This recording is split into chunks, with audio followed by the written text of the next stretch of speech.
Good afternoon. This is Jim Whitehead of All Power Group. I want to thank you for being here today. And, as I've stated before, I have two channels. One is called Phoenix Animal, which I have been doing for quite a while. And then not too long ago, I started another channel, all based on things I love, which is cool about what you do in content creation, unless you're doing work for someone else, a coffee channel. And today we're in the coffee channel. And the title of today and the factual happening is we can thank the monks for having coffee. And I know you're saying, the monks, they helped us have coffee? Please explain. And I will. Okay. This, of course, we have what we call poetic license, of where you can certainly make any image or picture of whatever brings the point down. But really what happened initially, not the real reality, the goats were not just pouring a cup of coffee and drinking coffee. And I know you'd probably say, well, I think I could have figured that out. What happened is there is a gentleman, and this is what we call a charming story. It was about the discovery of coffee. Legend has it that centuries ago in the highlands of Ethiopia, and by the way, coffee from Ethiopia is my favorite coffee. There's a lot of great ones, and they're all good, and depends how you roast them, and it depends how you brew them, etc. But this gentleman, a goat herder named Kaldi, noticed his goats becoming incredibly energetic after eating the bright red berries from a particular bush. Now, as you learn about coffee, as the coffee, it's called a cherry, and it grows on trees. And it's almost as much as like what you'd say, and my mother used to say to me, Jim, money does not grow on trees. Well, it kind of does in some senses. So there were these wild coffee trees that people saw these berries and probably went, oh, they're probably poisonous and we better not touch them. But what he found is he'd see his goats eating these cherries. Now, what's in the cherry are the two, in most cases, two coffee beans that kind of go right together. So they're kind of like flat on when they go together. They also have a type of coffee, and I'm even drinking that now. It's called pea berry. It's kind of a freak of nature. It's where instead of having the two beans in the mucilage of the cherry, it has one. Now, is that bad? No. But what happens is, and that's what I'm drinking that now. I bought 5 pounds, and I, grind my own, roast my own. No, I don't roast yet. I used to be a roaster, and I'm hopefully going to go there again. But, I brew it. And everything's the same. It's just you get all, and I'm not even saying it's uniquely tasting versus a cherry that has two coffee beans. But the interesting thing is, if you think about it, if let's say you had 10 cherries and they're normal cherries, and you have 2 beans in each cherry, you'd have 20 beans when you went to process the cherries. If you only are going to have one in the cherry, then you're going to have just 1 bean per cherry. Now, somebody'd say, yeah, so? Well, the problem is, if you think about it, you're going to get half the coffee. Because again, instead of 2 beans in a cherry normally, these have 1 bean. So they're kind of like, a freak of nature, if you want to say. And that's what I'm drinking now. Is it better than this almost the same coffee from the same location that came with 2 beans in the cherry? Not necessarily. But I do, if I see a good deal price-wise on the Peaberry, I will do that. So anyway, he noticed, they were eating these cherries, and obviously he said, well, they're not dying, but I'm noticing them being more bouncing around and having a lot more fun than they did when they were not eating these. So they were particularly dancing. I'm lucky I don't have to dance for my coffee. But anyway, so that is the first beginning of where somebody says, okay, these red cherries are not poisonous. We get that out of the way. And something is interesting because my goats are acting much different when they can eat these cherries. And as you would expect, let's say you're a goat farmer and you have a field with, let's say, 10 wild coffee trees. And of course, you didn't know what they were. But the point and why it was so cause and effect point of view is, of course, coffee cherries don't grow year round. I mean, you're not getting a batch after batch after batch after batch. There's always time in between. So he would really be able to put 2 and 2 together and say, well, gee, when the cherries are on the tree and they're red,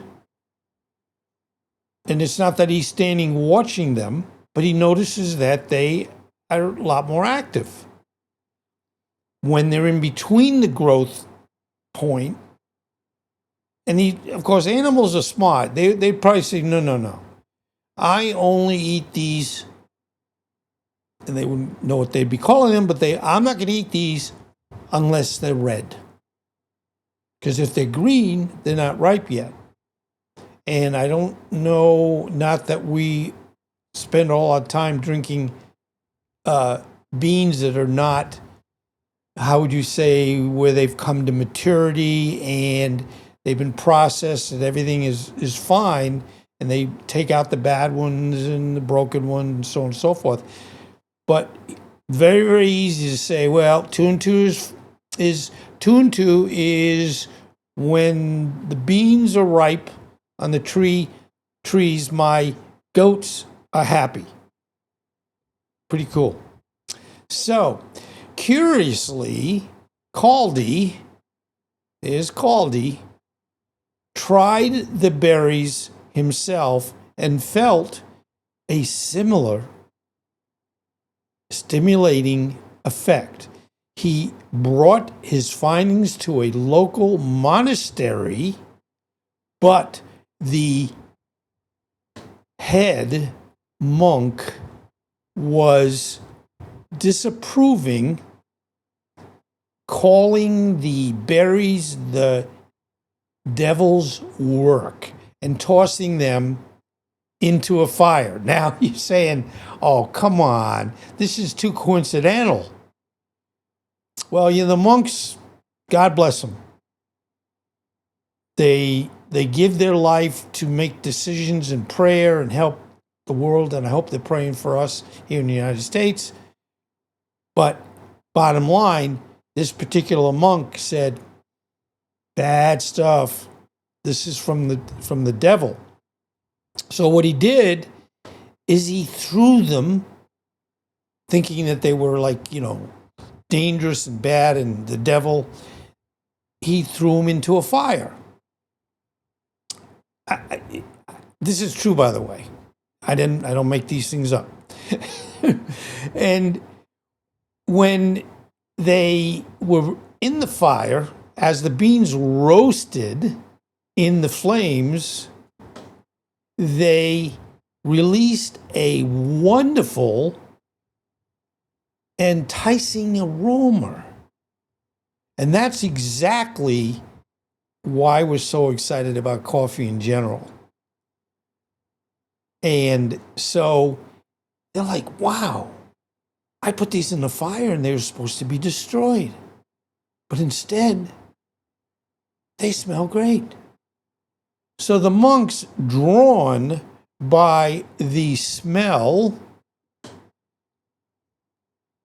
they raked and roasted the beans more from the fire, or raked them from the roasted beans from the fire, crushed them, and dissolved them in hot water.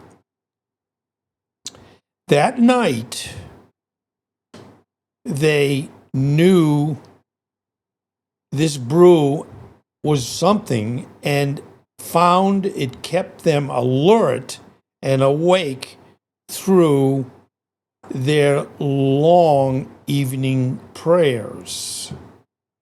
So here they are saying, wow, I'm all stimulated, caffeine upped, and I'm enjoying this much better now. The devil's work had become a heavenly gift, and the news of this amazing new beverage began to spread, eventually traveling across the globe. Now, what you're seeing here is just, one of the many graphs you can pull that shows from the very beginning of coffee consumption up to today. We just keep increasing our coffee consumption. Now, the only thing that's a side point that's concerning, and I don't like to get into politics because it's a waste of time in most senses, but I will bring things up that directly affect the coffee. And two things that have made things a little harder for us all related to coffee are the tariffs. And, when the United States foolishly decides it's going to put a 20 to 30% tariff on top of coffee coming in from another country, we pay more. Now, I know people try to fool you, and again, I'm on this tariff thing a little bit, but I know they kind of fool you in a sense that tariffs are like the shipping or the exporting country pays this. No, they don't. Who pays for these tariffs? It's the importers that are in the United States. So the exporter doesn't pay any more. And I know some would say, well, then why is it such a big deal? Well, remember, if they know that, let's use a stupid example, that a pound of beans is cost them $10 to produce and process and so on and so forth and ship it. But because of the tariff, the importer that's getting those coffee beans that are going to sell to me, let's say there's a 30% tariff, that importer has to pay to our federal government 30% more. So do they absorb the 30%? Say, well, it's 30 cents on a dollar. I'm just going to absorb that. Well, no, they don't. What do they do? They pass it on to us. So, and it wouldn't be where it's maybe exactly 1-to-1 where it's 30%, so I pay 30% more.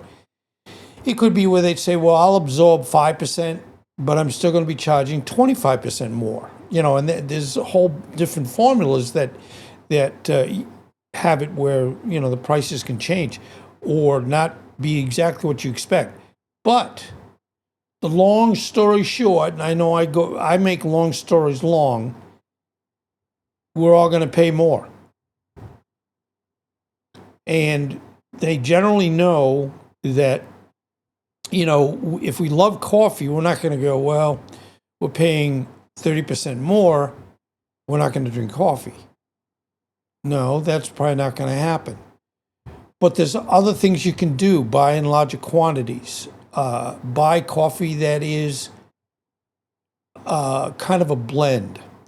And I know I go on tangents, but hopefully this is interesting, or you learn, as I did when I first started studying coffee 6 or 7 years ago. When, you buy the coffee and there's different types of beans. The two major are Arabica and the other one is a much lesser, lower bean that is not as good as the Arabica. So what happens is, you might say, I'm not going to buy Arabica beans anymore. And you end up buying, the lower quality bean. And you might say, well, it doesn't taste as good, but I put more sweetener in it or whatever. So, it's kind of a real problem where we're still going to drink coffee, but we might look for ways to save money. And the other thing that is also and was going on at the same time, or has been going on at the same time, is climate change. Arabica beans are basically grown at much higher altitudes, 4,000, 5,000 square feet. But because of the earth warming up, yearly, the height at which you get good Arabica growth is higher than it was the year before. And when you have a farm that only has so much height, if you're in land, if you know what I'm trying to say, you're going to not be able to grow as much Arabica. And consequently, with that aspect, for you to try to survive, you're going to end up charging more. So it's a vicious snowball process that is a big problem. And when I started to say, and one of the points I said where to save money, because coffee has gone up, is buying blends. Now, blends, you got to be careful. Most people think, oh, blends, that's great. Different Arabica beans from here or there, here or there, here or there.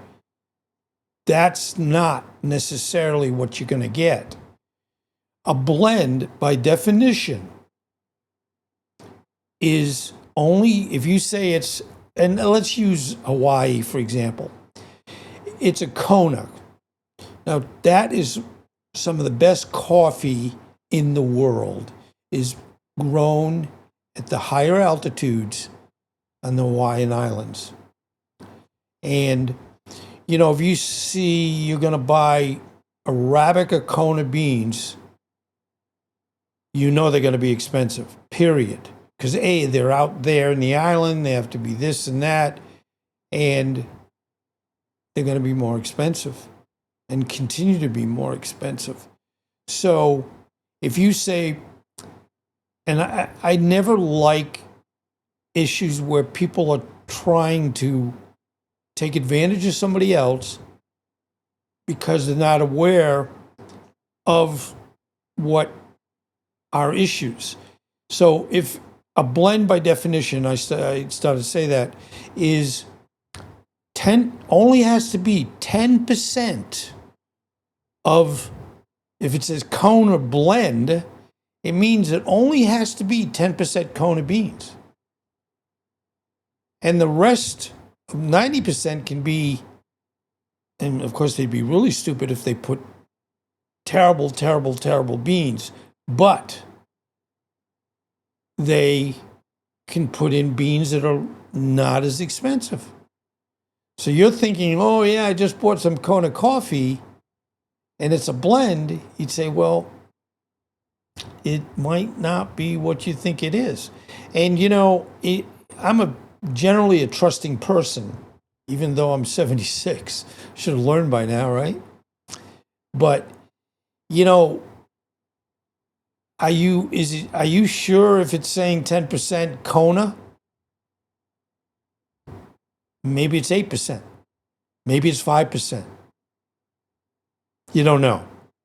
Because you can't look at the coffee and go, aha, I'm going to count the beans, and one is Kona, 9 is something else.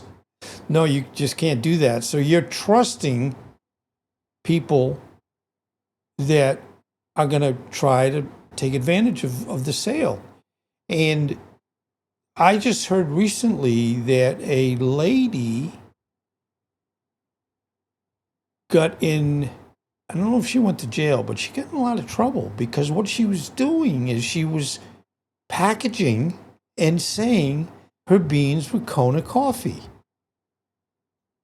Or coffee beans, Kona coffee beans. And they were not. Now, did people die from this? No. But they paid a lot more money, probably 10 times more. So this lady at first was laughing all the way to the bank. Yeah, I'm taking advantage of people. I'm selling, when I'm calling Kona coffee from Hawaii, I'm selling it from Guatemala. Nothing against Guatemala. But, and another great coffee location is Jamaica. It's called Jamaican Blue. That's almost the same pricing level that you would find Kona and the real stuff. Well, here we go. You could say, I'm selling you Jamaican Blue, or it's a Jamaican Blue blend. You can't trust it. So I hope you learned something today. It's always good to know what you're buying and have it where you can do something to save some money. Anyway, thank you for being here. If you can subscribe, that would really help me. This is a new channel, and you know how it goes. They always saying how readily is YouTube promoting and or putting up your videos. So, it takes a while to get a good following. So anytime you can subscribe and like, or tell me something, the funny thing, I've been doing this full time for almost 3 years, and I get very few comments, and I would like to get some comments, even if they're bad comments. In fact, probably in general, of all the comments I have received in 3 years, probably 75% of them have been negative, But, and you feel bad about a negative because you're not certainly trying to do something that's not enjoyable for people. But if they've got a problem with what you're doing, but they don't tell you, you don't know. So how are you going to fix something you don't know it's broken? So if they say to you, "Hey Jim, your content is boring," yeah, that would make me feel bad. But I'd say, okay, what am I going to do to make it better? So anyway, we come to the end. I always hate coming to the end because I really, really love talking to you. But thank you very much for being here. And I hope the best for everybody in our country, because I know there's a lot of things going on that are very scary. And to me, it doesn't make a lot of sense. But even at my age, I still have a little bit of sense of saying what's right, what's wrong, and what makes sense and what doesn't make sense. But anyway, thank you so much. And hopefully you'll come to the next one. Or you'll see me on my animal channel, Phoenix Animal. Thank you.